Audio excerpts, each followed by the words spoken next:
What is up, guys? Undic here, and now I'm back with another WrestleMania rebooking video. This one, WrestleMania 34. This is one I've been requested to do, so I want to do it. It seems like a good one to do. But before I do that, I'm going to have the first 5 minutes or so of this video just talking about the current situation with WrestleMania 36 and what I think about it and all that. So, as we know, I mean, the world's been pretty damn mad the last few weeks, hasn't it, with this coronavirus thing and all that sort of thing.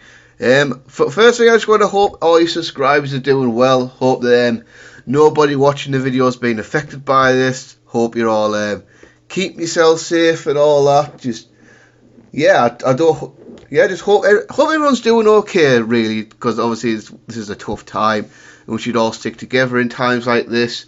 And obviously, just think about this. I work in retail, so the last 2 weeks of my life have been an absolute nightmare. So just think about that. And anyone who works in retail will know, and I just hope you're all doing well. Hope nobody's caught the virus or anyone's loved ones being affected by what's been going on over the last few weeks. And yeah, let's just hope things are going to be alright for the next couple of months, because it's very uncertain times right now.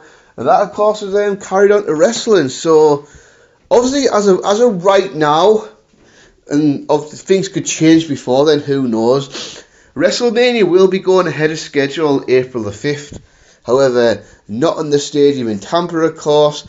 This year in WrestleMania, they're going to go to the Performance Center in Orlando and do it in front of no crowd, which, well, we're going to get into that into a minute, but I think it was inevitable that something like this was going to happen. I mean, it was obvious that the WrestleMania could not go ahead in that stadium as scheduled with fans. Because obviously, because of this coronavirus thing, people not knowing exactly what the situation is going to be, how deadly it can be, we need to try and minimise the spread as much as possible. And that means sporting and entertainment events all over the world are being affected. I mean, in America, I know the NBA suspended themselves. I think baseball's being suspended now. Obviously, WWE television has been going to the Performance Center the last SmackDown, last Raw. And I see that's going to be the thing for the foreseeable future. Then even over here with the football, we've had obviously a lot of the Champions League games were suspended. Then the Champions League outright got suspended. And last week, I think other countries, more infected countries such as Italy and Spain are in lockdown right now. So that's Serie A and La Liga out of the question. And then last week the Premier League got suspended until April the 4th. But let's be honest, that's probably going to last a little bit longer. I mean, they really need to make a decision how they're going to address this situation soon. So it was inevitable. As much as Vince wanted, I'm sure this is not what Vince wanted at all. He was going to try and get WrestleMania going in the exact same environment. So the other day they made the announcement that obviously everything else for WrestleMania weekend's cancelled. So the Hall of Fame's getting postponed this year. Takeover Tampa not happening, but who knows? NXT, they might push what they were going to do on that show to a regular NXT show. We don't know. But WrestleMania is going ahead as scheduled, and that will happen obviously in the Performance Center with no crowd. And wow, it's going to be weird, isn't it? You know, I mean, it's one of those situations. Did Vince do the right thing? I don't know. I mean, it's easy for me to say no behind my computer, but I'm not running a multi-million dollar business, am I really? So I don't have to make these hard decisions. It's the one Vince has gone with. I think personally, postpone it would have been a better idea, but I do see the cons to that, because obviously from what I've heard the plan was to do it maybe early June in MSG, but it's easy to say that, but can you guarantee the situation is going to be resolved by then? Is the world going to have the same problems in 3 months as it's having right now? I don't know. Then the other one, you've got all these storylines building up. How can you hold them off for another 2 months? For example, so you've got Roman Reigns versus Goldberg. Can you really hold that off for another 2 months? building towards Drew McIntyre's big moment. And then what do you do in the meantime, So how pointless is WWE television going to be if WrestleMania's not for another 2 months? So I do understand where they're coming from and why they're going to try and do it like this, and I commend them for making a decision anyway. At least they haven't asked about for too long, and on. They've made a decision, and they're going to have to make the best of it. And we as wrestling fans are going to have to accept how it is. I mean, it's going to be, because it's just going to be so weird. I mean, because WrestleMania without a crowd it's just not going to feel right, is it? I mean, I've watched bits of the last two at the Raw and SmackDown episodes, and I'll say that they're probably the best shows you can put on under difficult circumstances. Because this is the kind of thing, we're in uncharted territories. We've never really had a situation quite like this before. So WrestleMania without crowd, I think it's got. I mean, it has to take some of the specialness away from WrestleMania, doesn't it? I mean, the heart, the soul, the atmosphere is going to not be there, and obviously on television it's just going to look bizarre, having them essentially wrestling in a warehouse without any fans there, and it's going to really test the performance because that's got to throw you off. I mean, obviously what wrestling's really about is connecting with the audience and engaging the fans in the story, but if there's no fans there, what do you do? I think it's going to be really hard for them to work the matches, and we're going to see who the real good performers are. I mean, this is a massive test for the performance for sure. Not having a crowd to invest in, not being able to feed off the crowd and react to the crowd, outright bizarre. And obviously, you can't really call your spots either because the cameras will pick it up. I mean, that's right, Mr. Cena. So you can't be shouting your spots out for this one, Mr. Cena.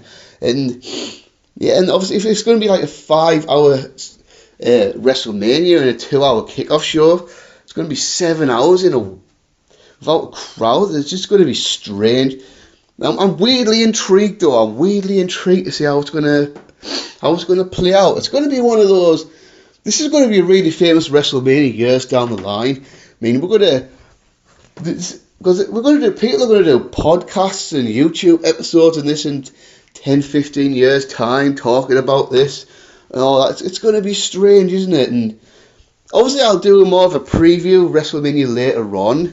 But yeah, I mean, it's just going to, I've said it before, but it's going to be weird. It really is. And the thing is, was it the wrong decision? I don't know, but is there really a right or wrong answer here? I mean, they were kind of in a tough situation, WWE. I think whatever decision you make, you cannot please everyone. That's just the way it is. You can't satisfy everyone with this one, so this is what they've gone with.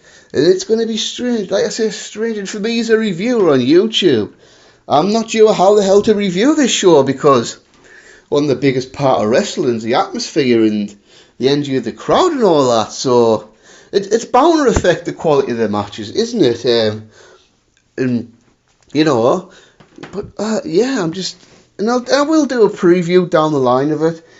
So I think we're just going to have to, wrestling fans and WWE just have to try and make the best of this and try and put on the best show they possibly can and hope it comes off well. But yeah, I'm very, very intrigued. I'm weirdly intrigued to see how this is going to turn out. And then obviously I'm guessing up until WrestleMania, this is what's going to be now. Television tape in the Performance Centre. And for me, if the situation's not revolved, I would say fuck it. After WrestleMania, suspend the wrestling company for maybe 4 or 5 weeks, just so the situation can sort itself out. And then maybe in the meantime, put best of on television or maybe put documentary style stuff on. I don't know. But that's just a thought for me. So yeah, interesting to know what you guys think about the whole WrestleMania situation. It's going to be interesting, isn't it? So now we've got that out of the way, let's get to the purpose of the video, which is rebooking WrestleMania 34, which was 2 years ago, 2018. I mean, a lot of people call this one of the most disappointing WrestleManias of all time, and I would agree. I think this was a good WrestleMania, but I think this could have been a great WrestleMania. I mean, on paper, the lineup was really good. They had a strong card, but a lot of the matches just under-delivered. So I decided, could I make this a great WrestleMania? So what I've noticed when I did a rebooking, really, is I wouldn't change that much of I wouldn't make wholesale changes to the card. I think more than anything, minor tweaks here and there. I've tweaked this, I've tweaked that, I've made little changes to hopefully make the card just a little bit better.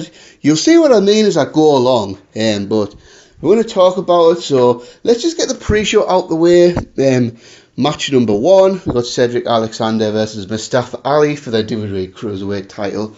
Tournament final. This was the match in real life. I don't see any real need to change that. I mean, the match was fine as it was. I mean, this was when 205 Live rebooted after Enzo Amore got fired, and they kind of just went back to basics and had a wrestling show. And I think 2018 was actually a pretty good year for 205 Live. 2020, not so much. And this tournament was really, really good. It's kind of, they just let the guys go out there and have good wrestling matches. And of course, they realised Cedric Alexander won.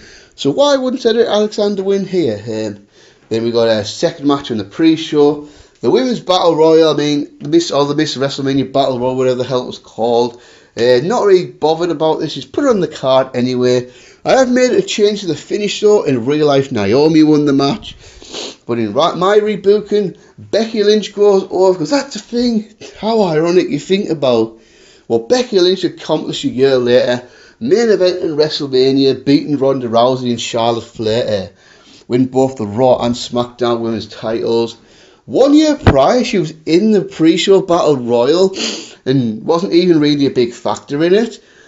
So for this one, she's going to win the Battle Royal, and the last person she's going to eliminate is Sasha Banks. I'm going to have the last 3 be Becky, Sasha and Bayley. Bayley? Did I say Bayley there?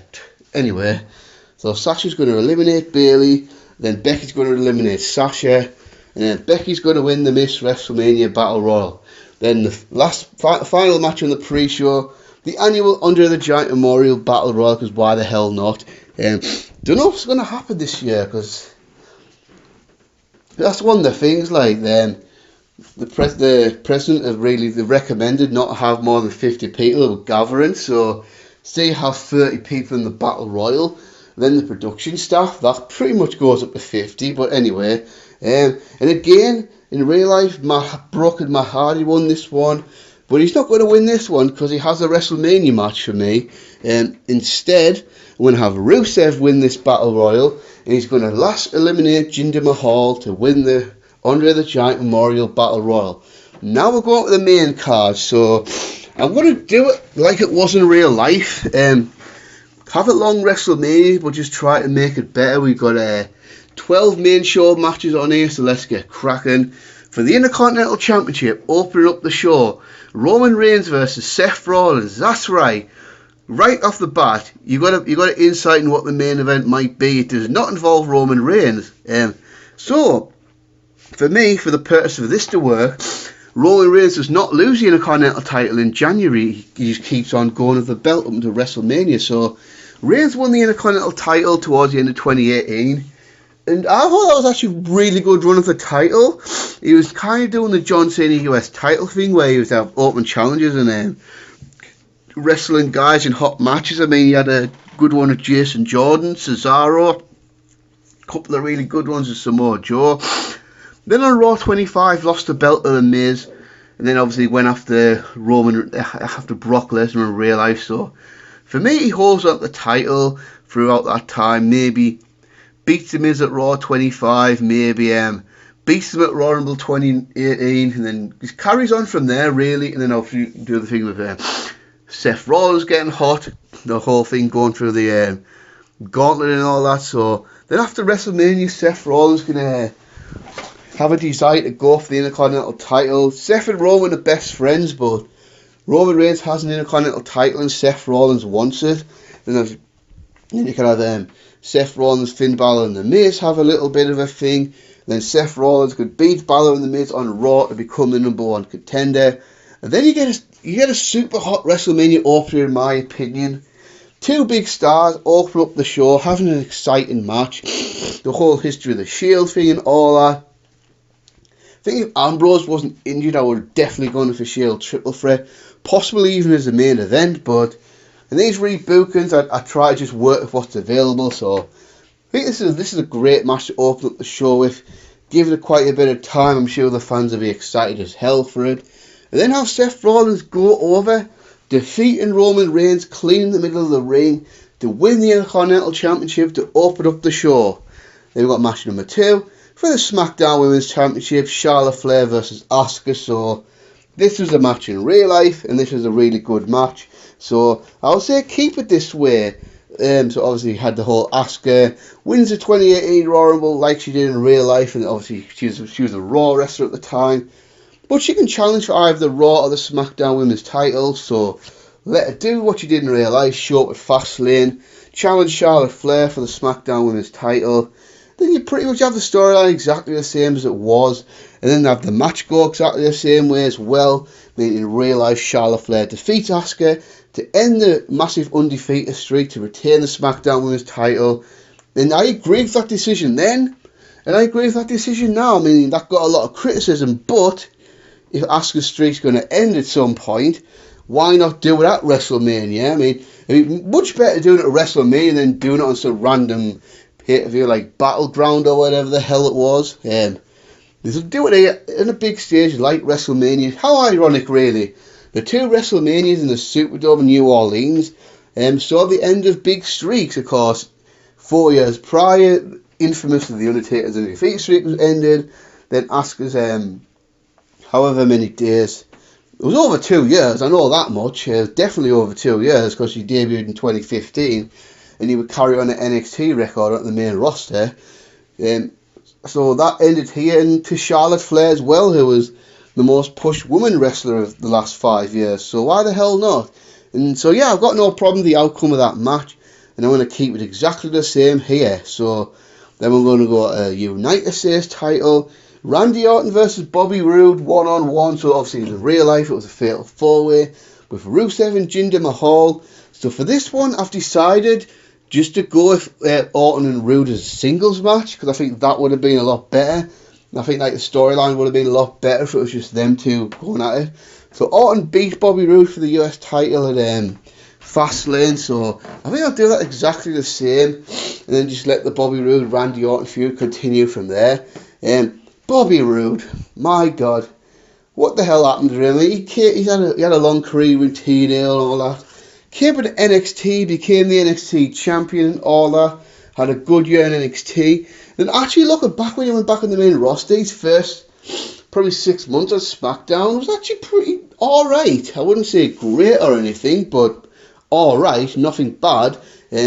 Obviously, if you had people like Dolph Ziggler and that, won the US title in January, and then had this mini little feud of Randy Orton, and then got a WrestleMania match out of it. Then after that, it kind of went downhill. But I thought they had a really good match in Fastlane, so for me, they're going to have another match here. Just let this Bobby Roode use his rematch clause to cash in his rematch clause to have another match with Randy Orton at WrestleMania. I mean, I like this would be a different style match in the card. This wouldn't be like loads of high flying or fast moves or loads of kickouts and all that. This would be a solid, methodical wrestling match. I mean, it'd be I think it'd be a really solid wrestling match between two good wrestlers. Give them out 10-12 minutes or something like that. You can have Randy Orton defeat Bobby Roode to retain the United States title. Just let Randy Orton run the title a little bit longer. If you wanted to, you could even do the thing with Jeff Hardy. Because Jeff Hardy came back to beat Jinder Mahal for the title. So if you really want to, you could just do the exact same thing there, you know. Then match number 4, excuse me, for the SmackDown Tag Team titles. The Bludgeoning Brothers versus the Usos versus New Day. Because why not? The way this match was booked in real life was fine. Was the match great? Not really, but it was fine for what it was. It was kind of a buffer match, wasn't it? More than anything, it finally got the Usos on the real WrestleMania card, because for years the Usos kept getting shafted and put in the pre-show. So they actually had the first official main card WrestleMania match here. And obviously the New Day, one of the biggest tag teams of the last 5 years. Then Harper and Rowan, the Bludgeon Brothers. So that made sense, putting the big monster team there, and the match was fine for what it was. So I ain't going to change that. I don't say they need to change that. Then I'm not even going to keep the result the same. The Bludgeon Brothers to go over to win the SmackDown Tag Team titles. Then we got a match number 5. Finn Balor versus The Miz. So because I did the whole thing with Seth Rollins and Roman Reigns in the opening match for the Intercontinental title, didn't have a plan for either Finn Balor or The Miz. So I thought, yeah, let them have a singles match together. So yeah, just that's simple really. So Balor and Miz can have a little singles feud going to WrestleMania. Both can still get the Intercontinental title match because Seth Rollins can go over them both. And then they can settle their differences at WrestleMania by facing each other in a one-on-one match. Because why not? I don't think this wouldn't be a great match or anything, but I think it would be perfectly fine for what it is. Give them about maybe 8, 9, 10 minutes or something like that. Just does not need to be a long match. Sure, Miz's promo skills will really help carry the build this match. And then have the match. Have Finn Balor defeat The Miz, because why the hell not? Then match number 6. It's Kurt Angle and Ronda Rousey versus Triple H and Stephanie McMahon. Now, in real life, this is match number 4, I believe it was, or this is just placement of the match going in a different place, but this was the best match of WrestleMania 34. I mean, I thought this match was awesome, actually, and so I'm going to keep it the way it is. I mean, this is Ronda Rousey's WWE wrestling debut, and at the time, I think you were expecting an entertaining match for sure, but I don't think anyone expected it to be this good. I mean, because if you think about really the participants, this was Ronda Rousey's first ever pro wrestling match ever. So no house show matches, no matches for a smaller promotion, nothing. And then you got Stephanie McMahon, who, let's be honest, hasn't wrestled a lot. I mean, she wrestled a fair amount in the early 2000s, but since then, she pretty much did, from about 2003, she pretty much hasn't wrestled. I mean, she had the match with Brie Bella at SummerSlam a few years ago. I think it was Brie, wasn't it? Then after that, nothing else. And then this match here. So she's non-wrestler. Then the actual wrestlers in the match, Triple H and Kurt Angle, both pushing 50. So legends past the prime type of thing. So who the hell thought this match would be this good? I mean, I think the build-up for the match was fine as well. Nothing special or anything, but pretty good. So a mixed tag team match. Then you got the guys in Triple H and Kurt Angle, 2 Attitude Era legends, wrestled a lot in the past in the early 2000s. And this was Kurt Angle's first WrestleMania back since 22, so that's 2006. So like for 12 years. Because Kurt Angle didn't make his in-ring return until TLC 2017. Then I think after that, what did he do after that? Did he have another match after that before this? I don't think he did, you know. No, I was in that Survivor Series match, wasn't he? Yeah. He was in the Survivor Series 2017 main event. And then after that, I don't think he wrestled again up until this match, actually. So this was Kurt Angle getting back in the big spotlight, and then obviously at this point, Triple H has been strictly part-timer. Yeah, I think whoever laid this match out, whoever it was, did an exceptional. I think they did an exceptional job, really, because all these performers had flaws in them. Every single one in the match had flaws in them. But whoever laid this match out did an outstanding job of him, hiding all the weaknesses and accentuating the positives. Brilliant stuff. And of course, so everything about this match is going to be exactly the same. Loved it. Finish exactly the same with Stephanie McMahon tapping out of Ronda Rousey's armbar. I mean, this match was a triumph. It really, really was. And that set up Ronda to have a great year. And it was kind of cool that Triple H and Stephanie, husband and wife, got to have a WrestleMania tag team match together. I mean, that must, if you're Triple H and Stephanie's kids, and you're watching WrestleMania and seeing your parents having a big match at WrestleMania together, that must have been pretty cool for them. And I'm sure it meant a lot to Triple H and Stephanie as well. Then match number 7. This is the one match I really wanted to do. And that's John Cena versus Samoa Joe. So, of course, in real life, John Cena famously had that match with The Undertaker. So, for the purposes of this, for me in this rebooking, The Undertaker does not come back. Undertaker is not on this show. So, for me, The Undertaker has the Roman Reigns showdown. And then actually does retire. I mean, I know I don't want to disrespect The Undertaker, of course. I have so much respect for the guy, but that really should have been it. He should not have come back. And to be fair, hasn't really looked good in any of his matches since then. I tell a lie. I think he actually did. I think he looked fine in that tag team match at Extreme Rules with him and Roman versus Drew McIntyre and Shane McMahon. But he came back for this WrestleMania and all that. It just hasn't been good from there. I mean, some of the matches he's had have been horrible, and I just hope AJ Styles can get something good out of it this year's WrestleMania. And who knows what will happen in the future. But for the purposes of this, The Undertaker's not retired. I mean, The Undertaker is retired, sorry. So the whole thing of seeing The Undertaker does not go down. Now, I know what you're thinking, Samoa Joe wasn't on this show. However, Samoa Joe did return the following night on Raw. So I'm surmising if Samoa Joe could have wrestled on that Raw, then he certainly could have wrestled on this WrestleMania. I mean, they could have even kept Samoa Joe out of the ring until this WrestleMania match. So for this storyline, I'm going to go for the exact same storyline Cena was doing, where he was teasing that he wasn't going to have a WrestleMania match this year. Where was Cena's place on WrestleMania going to be? Because that was kind of an interesting story. I mean, it was one of those ones where you couldn't really believe it because, of course, John Cena was going to have a match at WrestleMania. I mean, there's no way WWE, unless he didn't want to, there's no way WWE was not going to let John Cena have a match at WrestleMania. So then they did the whole thing where, because at the time, John Cena was a free agent. He was the only guy in the roster that could appear on both Raw and SmackDown if he wanted to. And I assume that's still the case. I mean, he's not really said, but I assume hypothetically, if John Cena wanted to wrestle on Raw next week, he could. So they did the whole thing where he chased the Universal title, got the Elimination Chamber, did not win that one. Then he decided his WrestleMania thing was going to go through SmackDown. Then he went to SmackDown, tried to win the WWE title in the Fastlane 5-way elimination. No, it wasn't an elimination match, but the fatal 5-way match. Then he lost there.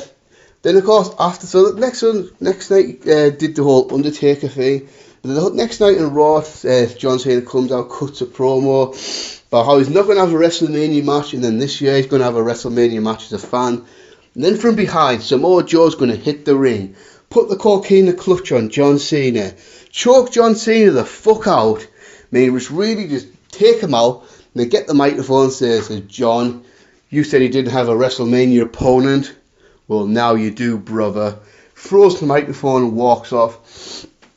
And then what you do, you kind of try to build up the real life history between these two, because little known fact, but I think more people know it now than what they used to, is John Cena and Samoa Joe actually in wrestling school together. I think it was in California in UPW, like way back in something like 1999. Cena and Joe went up there. Cena and Joe in wrestling school together and were pretty good buddies. And it's fair to say they had completely different careers. John Cena was signed to do a developmental contract in 2000. Had an alright career, I guess. Not bad, you know. Went to do it, kind of became a pretty big deal.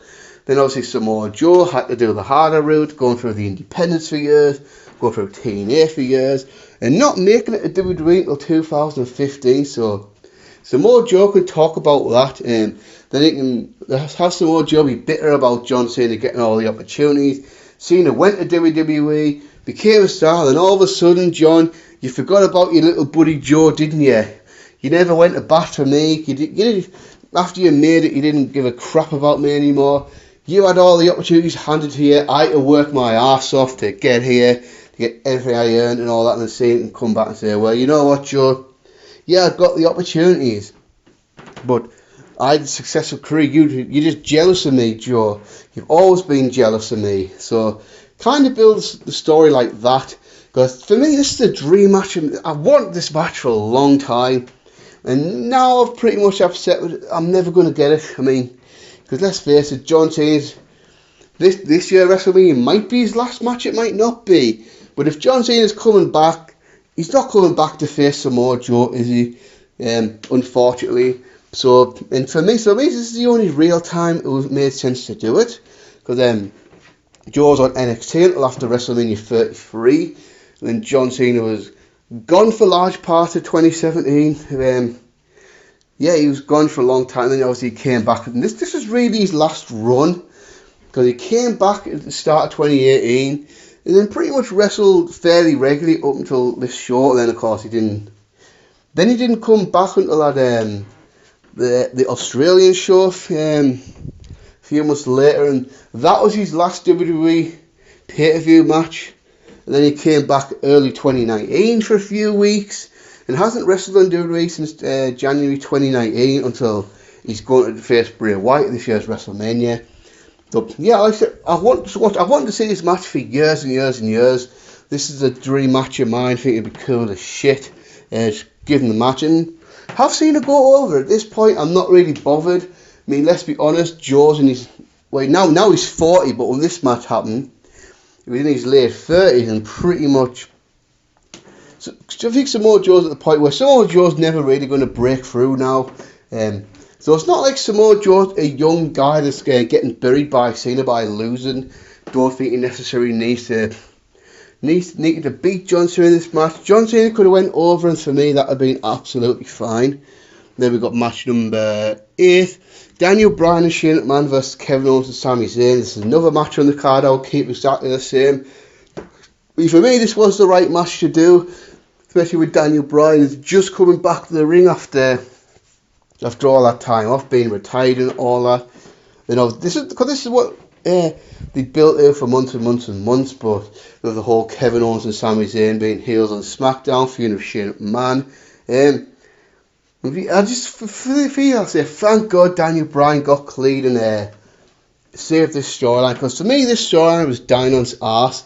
I mean, the problem I had really is, why should I chase Shane McMahon for? I mean, Shane McMahon's a dick. He really is a dick, and this guy's supposed to be babyface. The thing is, Kevin and Sami were getting screwed over a lot, and were getting shafted a lot, so when they were griping about it, they had legitimate gripes, and then they did a thing, because prior to Daniel Bryan coming back, they'd advertised that WrestleMania match was going to be Kevin Owens versus Sami Zayn. Now, I find it hard to believe, if Bryan hadn't got clean, that this would actually be the match.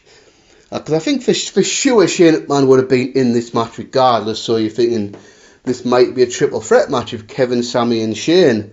But of course, both 2 or 3 weeks before WrestleMania, the big news came in that Daniel Bryan had been cleared to return to the ring. It was such an emotional moment, and what a 2 years he's had, let's be honest. I mean, you can put the last 2 years of his career up against any other time of his career, really. I mean, especially when he was a Planet Champion and all that, being the WWE Champion last year. That was a tremendous run he had. I mean, it's just so good he managed to get his career back and all that. So we're going to keep this match the same. And now an interesting tidbit about this match. So, don't know how many people remember this, but not too long before this show, Shane McMahon went down with a bout with diverticulitis, which is a very serious illness. It was the illness that ultimately ended Brock Lesnar's UFC career. So it looked like for a while Shane McMahon wasn't going to be able to do this match. So what I found out later is WWE had a backup plan, and a damn good backup plan at that. In fact, if Shane McMahon could not wrestle, it was going to be Daniel Bryan and Chris Jericho facing Kevin Owens and Sami Zayn. Now, this source came from Chris Jericho himself, so this is not from Dave Meltzer or Ryan Satin or even worse, slice wrestler Brad Shepard. Not those guys. This was Chris Jericho saying it himself. So the backup plan was for Chris Jericho to come in for this one shot and team with Daniel Bryan if Shane McMahon could not go for WrestleMania. That made sense because Chris Jericho's last run in WWE was a big feud of Kevin Owens, and at the time he wasn't signed exclusively to anyone. I mean, because if you remember, he did do the Greatest Royal Rumble match shortly after this. Then before this, he appeared at Raw 25, like 2 weeks after the Kenny Omega match. Because if you remember rightly, can't remember which way it was, but one Friday he showed up wrestling Don Taku or Tak Naito, and it was either the following or the previous Friday, I can't remember now. He was on that Saudi Arabia show, doing the Greatest Royal Rumble. So if he did that, then why couldn't he have come for this WrestleMania? But he didn't. Shane McMahon, I don't know how he did. I don't know how he'd go over diverticulitis so quickly. I guess Shane McMahon's just hard as fuck. And for me, this match was really good. I mean, it told a good story.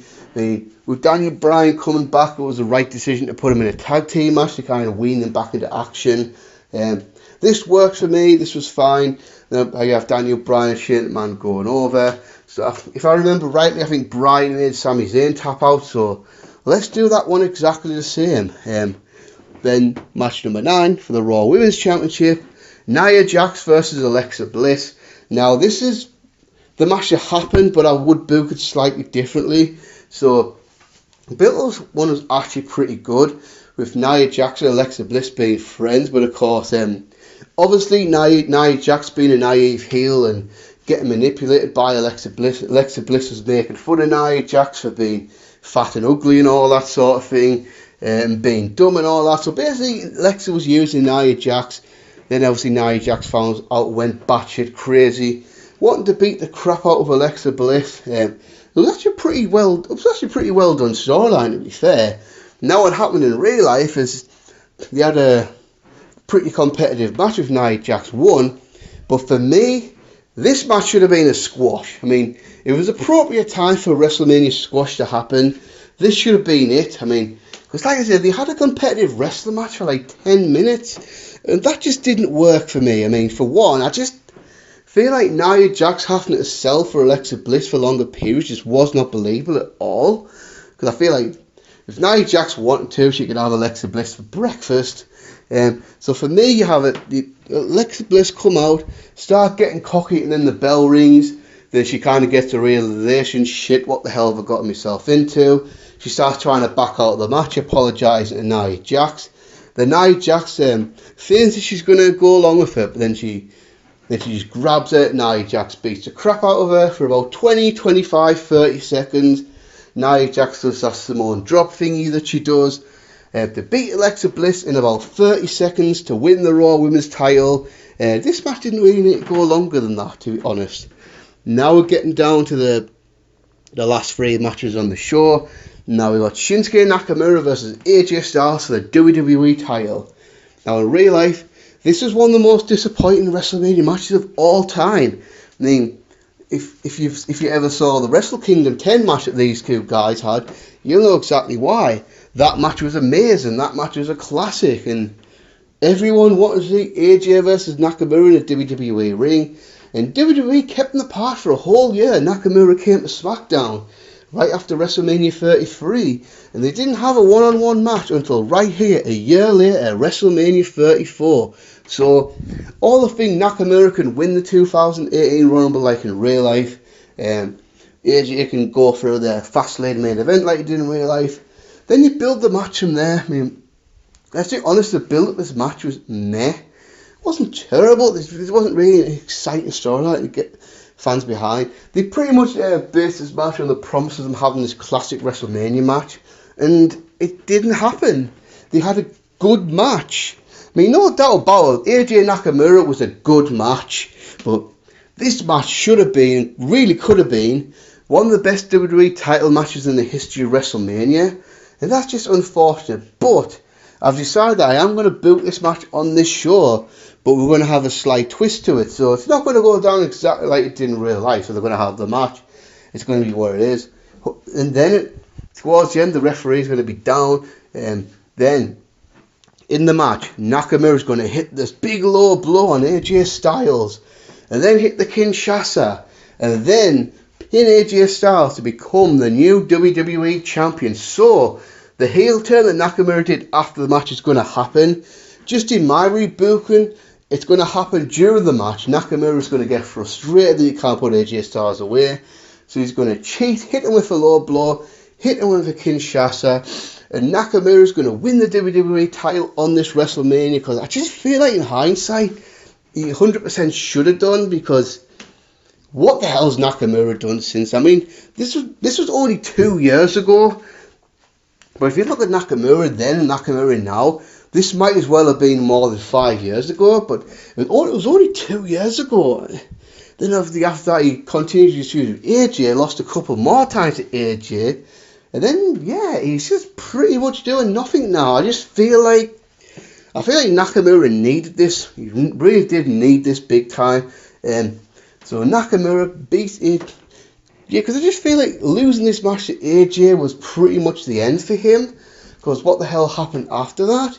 And in fairness, you could even have Nakamura keep the title. Then AJ could win the title back at Money in the Bank. But I just feel like getting a WWE title win at WrestleMania and even having a short run as champion as a heel would have helped Nakamura's career out so much, you know. Yeah, I just really think, in hindsight, even at the time as well, that Nakamura really needed to beat AJ to win the WWE title here. So he does that and then turns heel during the match to take the title. Then we got match number 11 for the Raw Tag Team titles. The Bar defends the titles in an open challenge. Don't worry, it's not going to be Braun Strowman versus Nicholas, so the Bar's going to get really cocky, calling themselves the best tag team in the business. Goes, yeah, we'll take on anybody, we can beat anybody. Then GM Kurt Angle can say, well, I've got a mystery opponents for you. I've got 2 guys that want to take you up on your challenge.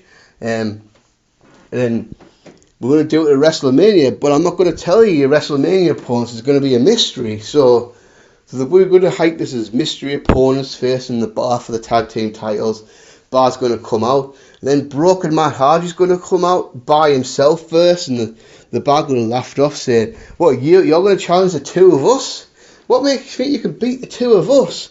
Then Matt Hardy's like, I can't do the Broken Matt Hardy stick.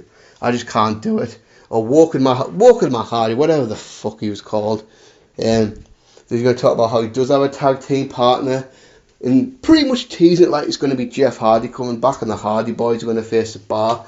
Then the lights come off, lights come back on. Then Bray Wyatt in the ring with Matt Hardy. And Bray Wyatt and Matt Hardy are now going to challenge the Bar for the tag team titles. Then they have the little match. I mean, because this is right before the main event, so this match doesn't need to go long. Maybe 8 minutes or something like that. Then Hardy and Wyatt are going to defeat the Bar to become the Raw Tag Team title champions. Because he did eventually become the tag team champions at the Greatest Royal Rumble a month later. So why not just do that here?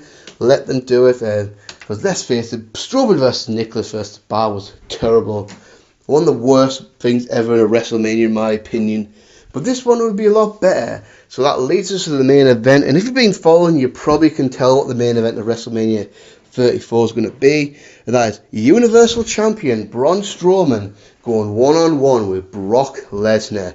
Now, this is a hard one to pick because, and by the way, this is not me just hating Roman Reigns or anything like that, but let's admit that Roman Reigns Brock Lesnar main event just was not good. It didn't work. Fans didn't really want to see it, and it was booked awfully as well. It's not the worst WrestleMania main event of all time, but it's definitely got to be bottom 5 for sure. So, and then I was thinking, what do I do? So originally I thought I want to do Roman Reigns versus Braun Strowman one-on-one as the main event, but then I thought, well, if Brock Lesnar's not the match, what the hell do I do with Brock Lesnar on this show? And when I couldn't really think of anything suitable for Brock Lesnar, I went back to the idea of, then I thought maybe do a triple threat of Roman Reigns, Braun Strowman and Brock Lesnar, but then I thought, yeah, I'd rather not do a triple threat match, to be honest. I'd rather just have a one-on-one match, and then I came up with the idea of putting Roman Reigns in the open for the Intercontinental title, and then I decided to do Brock Lesnar versus Braun Strowman. So we're going to have to go back a little bit to boot this one. So if you remember, 2017, such a rise of Braun Strowman. Braun Strowman got over in a major way in 2017 and looked like potentially being a huge breakout star for WWE, being a tippy-top guy for the company for a while. And that never really happened. But he had the feud with Roman Reigns and everything was going great. Then he had an excellent performance in the SummerSlam main event, fatal 4-way match. And then that led to the No Mercy match with Brock Lesnar 1-on-1. Then, of course, Brock Lesnar, he beat Strowman fairly easily, and that just kind of halted his momentum a little bit. And then at times he did get some momentum back, but by the end of 2018, it was pretty much done. And nowadays, I just feel like there's no way Braun Strowman's ever going to win a world title in WWE. I feel that ship's sailed now. And at this time, like, what the hell is Braun Strowman going to do at WrestleMania this year? I mean, I assumed he would have kept the Intercontinental title, but obviously he lost that at the Elimination Chamber. So, only 3 weeks out for WrestleMania. Braun Strowman doesn't really have an obvious opponent or anything. And let's face it, WWE's record with Braun Strowman at WrestleMania has been horrible. Like, absolutely horrible. I mean, he's in an Andre Battle Royal of 33 on the pre-show. 34 this one. Oh, that Nicholas match. 35 in an Andre Battle Royal again. But anyway, so going back, you got your Lesnar Strowman match at No Mercy. So for my rebooking, you pretty much capitalise on Strowman's momentum. Braun Strowman can defeat Brock Lesnar 1-on-1 to win the Universal title right there. Switch gears at that point. Go with the guy that fans are actually getting behind, Braun Strowman. Because again, fans just weren't. Because Roman was chasing Lesnar for a year, but I don't think fans really give a crap about it, unfortunately. And that's just the way it is. And so I think you go with Strowman there. And then what you do, post-match, have Strowman destroy Brock Lesnar, like. Or maybe do this the next night on Raw, have Strowman destroy Lesnar, beat the absolute shit out of him. I mean, like, really beat him down. Beat him down to the point where Brock Lesnar stretch it out. Then you can say that Braun Strowman's injured Brock Lesnar, all that type of thing. Then Strowman can go on and have his little Universal title run that he should have really had. Then for the Royal Rumble, you can have Strowman in a kind of a little mini feud with Bray Wyatt, so Strowman can face Bray Wyatt at Royal Rumble 2018, defeat Bray Wyatt, because who the hell wanted to see Kane in a Universal title match in 2018? Yes, so Strowman can win that. Then the next night on Raw, Brock Lesnar can return. Brock Lesnar can return the favour, absolutely beat the crap out of Braun Strowman, maybe even bust him up and declare the beast is back and he's coming for the Universal title. Now one thing you could do is interesting is Brock Lesnar can enter the Elimination Chamber. So Brock Lesnar's never been in Elimination Chamber matches in his entire WWE career. Never, not one. He technically wasn't a Money in the Bank match last year, but not really. So put him in the Elimination Chamber, because I think that'd be interesting. I think that really would be an interesting thing to do. Then you can have it come down to Lesnar and Roman Reigns, the last two men in the Elimination Chamber. Brock Lesnar can beat Roman Reigns in that chamber match to become the number 1 contender for the Universal title. And just build it up as these two big bulls battling it out for supremacy. Two absolute monstrous men, Strowman and Lesnar. And let them have a great brawl. I mean, I'm even happy with this match going under 15 minutes, to be honest. Just let them have a great heavyweight fight. None of this kicking out F5 nonsense or anything shit like that. Just let them beat the crap out of each other. I think that's ultimately what people would have wanted to see from this match. Have it make it look like Lesnar's going to beat Strowman. But Strowman makes a big comeback. Hit a few big moves on Brock Lesnar. Hit the running power slam. Lesnar kicks out. Then they go at it again. Then Braun Strowman hits another running power slam. Lesnar kicks out again. But then immediately hoists him up for a third time. Hits a third and final running power slam. And Braun Strowman can defeat Brock Lesnar in the main event of WrestleMania 34 to retain the Universal Championship. Because I just feel like Lesnar putting over Strowman in a huge way would have done wonders for him. And obviously, of course, that never happened. And Braun Strowman's where he is now. But I feel like if he'd done that, Braun Strowman could have possibly been the top guy in WWE, at least for a while. You know. And I feel like this main event would have gone down a lot better than Lesnar versus Roman Reigns. Because I feel like fans would have actually been behind Strowman, wanting to see him beat Lesnar and all that. So that's how WrestleMania 34 goes off the air, with Brock Lesnar down and out and Braun Strowman holding the Universal title over his head, still champion. Got a second big win over the Beast. And then you can go from there with Strowman, basically. So that is a wrap, guys. Thanks for watching. For the next one, I've decided what I'm going to do is kind of do a re-video, because years ago I did a rebooting video on WrestleMania 2000 on the old audio channel. So I've decided for my next rebooking, that is going to be it. And then at some point, no, well, we've got next door, obviously then close to WrestleMania, we're going to do a WrestleMania previews / predictions video. Hopefully audio if I can, but if I don't have time, I'll just do it as a quick slide video. And again, thanks for watching, and until next time, peace.